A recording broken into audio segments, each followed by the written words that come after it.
Karibu sana msikilizaji katika kituo chetu hichi. Kumbuka kwamba msikilizaji, tupo hapa kila siku kuhakikisha kwamba tunakufahamisha na tunakupa ripoti kamili kuhusu kinachotokea, kuweza kuhakikisha kwamba tunafanya utathmini wa kina na tunahakikisha kwamba tunapata kufahamu na kuelewa kinachotokea. Na taarifa ninazozipata siku ya leo msikilizaji ni kuhusu jeshi la polisi ambalo limeonekana kuongeza nguvu katika mitaa mikubwa ama miji mikubwa. Nafikiria kuhusu issue ya maandamano ya Sabasaba, na wanajiandaa kwa ajili ya kuweza kuhakikisha kwamba maandamano hayatokei. Ndio maana ninazidi kupata taarifa hizi hapa ambazo nataka nikusomee, kisha tuweze kufanya uchambuzi kuhusu kinachotokea.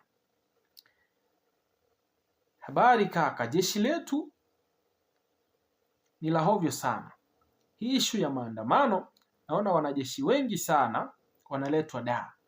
Yaani tena hawaji kwa magari, ni jeshi ili isijulikane. Wanapewa mafuta, wanabebana kwenye magari yao binafsi. Wanatolewa mikoa hasa ya Moro, Shinyanga, Simiyu, Kagera, Kigoma na Dodoma. Ndio hali ambayo inaendelea kushuhudiwa msikilizaji. Wanajeshi wanaendelea kusambazwa wasiweze kuvaa sare zao rasmi, na wanatumia magari yao binafsi. Wanapewa hela za kujaza mafuta, wanazitumia gari zao binafsi kusafiria kutoka sehemu mbalimbali, na wanatokea maeneo haya niloweza kukutajia msikilizaji, hasa eneo hili la Moro, Shinyanga, Simiyu, Kagera, Kigoma na Dodoma.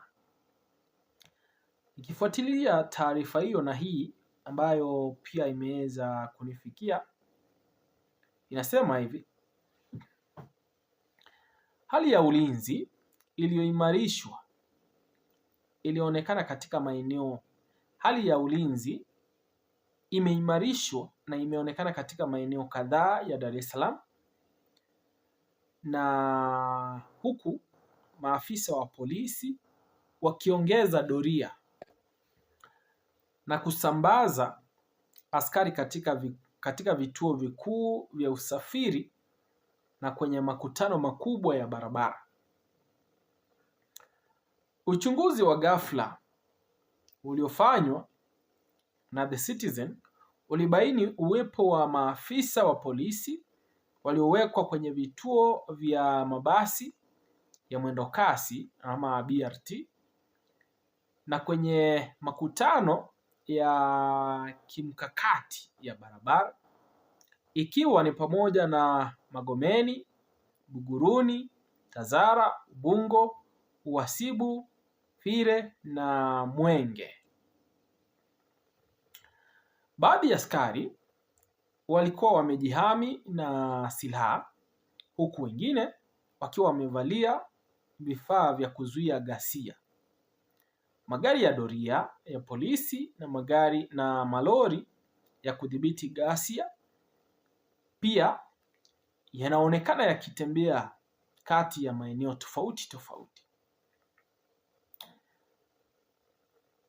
Kuongezeka huku kwa ulinzi kunakuja huku kukiwa na taarifa zinazosambaa kwenye mitandao ya kijamii kuhusu maandamano yaliyopangwa kufanyika Julai 7, na siku chache baada ya serikali kusitisha mikutano ya hadhara ya vyama vyote vya siasa, ikitaja hofu ya uwezekano wa kuvunjwa kwa amani wakati wa kipindi cha maonyesho ya biashara ya kimataifa ya Sabasaba. Kamanda wa polisi kanda maalum ya Dar es Salaam Muliro alisema kuwa usambazaji huo wa askari ni sehemu ya operesheni za kawaida za polisi zenye lengo za kulinda wananchi na mali zao. Anasisitiza kuwa hatua hizo ni za kuimarisha ulinzi hazikuishia kwenye maonyesho ya Sabasaba pekee, bali zina lengo la kudumisha usalama wa umma kote jijini. Msikilizaji, kulingana na Mliro, anasema kwamba hali hii ya usambazaji wa polisi katika maeneo mbalimbali ni katika hali ya kuweza kuhakikisha kwamba kuna ulinzi na kwamba wananchi wako salama na mali yao. Swali linaloibuka ni kwamba anayekuja kuharibu amani ambayo tayari imekuwepo ni nani sasa? Muliro hajataka kuwa waziwazi kwamba wanajiandaa kwa ajili ya maandamano ya Sabasaba. Unaweza kujiuliza swali. Siku zilizopita polisi hao hawakuwa da, walikuwa sehemu zao mbalimbali. Kulikuwa na wasiwasi upi? Kulikuwa na tatizo gani kwa mali ya wananchi? Kulikuwa na nani ambaye angeleta matatizo kwa usalama wa wananchi? Kwa sababu polisi tayari walikuwa wanatosha na wanaweza kuhakikishia wananchi usalama katika mji mkuu wa Dar es Salaam.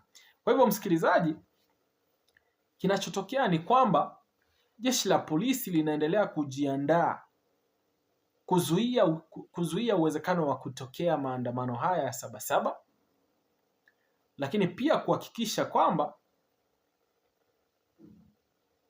limelinda picha kwamba kuna kutoridhika kutoka kwa wananchi, kuna maswali ya siku ya Oktoba 29 kunradhi, mwaka 2025,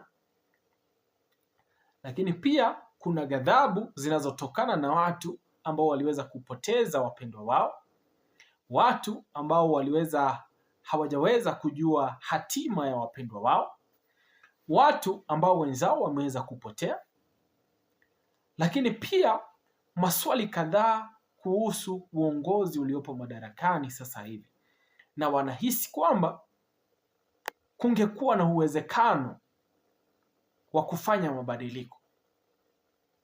Lakini pia watu wanahitaji uwepo wa katiba mpya ambayo inatetea maslahi ya Watanzania ipasavyo. Na ndio maana serikali hii inajiandaa kuzuia ama kudhibiti maandamano, ulimwengu na mataifa yasiweze kuona kwamba bado Watanzania wana ugomvi na serikali, wana maswali ambayo hayana majibu, lakini pia serikali iliyopo ambayo ipo madarakani sasa hivi haina uhalisia wa kuendelea kuhudumu katika nafasi hiyo.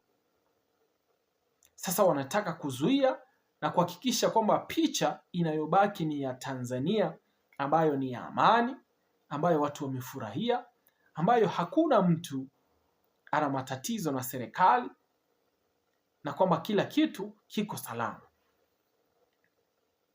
na kukwepa baadhi ya vigezo waliweza kuwekewa na bunge la Marekani na bunge la Ulaya ili kuweza kuendelea kupata ufadhili kutoka sehemu hizo mbili. Msikilizaji, ndo hali halisi. Acha maoni yako kwenye comment section, lakini pia endelea kutufuatilia ili tuweze kuendelea kufahamishana kuhusu kinachotokea siku hadi nyingine. Tupo hapa kuweza kuhakikisha kwamba tunakufahamisha na tunafanya uchambuzi wa kina kuweza kuhakikisha kwamba tunaelewa kinachotokea.